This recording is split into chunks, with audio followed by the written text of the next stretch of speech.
options, keeping in mind that none of them really have the high school 13 carved out.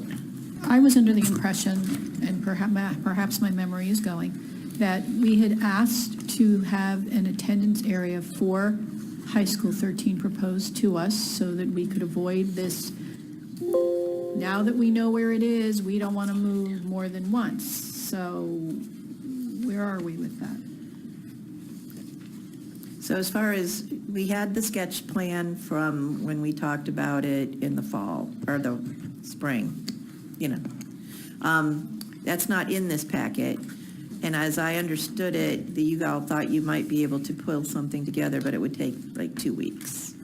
Is that, or? When we last left the board, high school 13 boundary was not on consideration. The direction given by the board to the superintendent was to start with the feasibility plan or plans we already known. High school 13 was brought up several times in previous discussions, but never did we receive direction to a consensus from the board to receive an entire plan. At the last meeting that you had, there was no motions No or formal direction motion to with create that. There was no motion. But we had also had voted down redistricting initially, so Yes. then coming back, when we brought it back, I'm not sure that we, But we didn't bring it up again. right.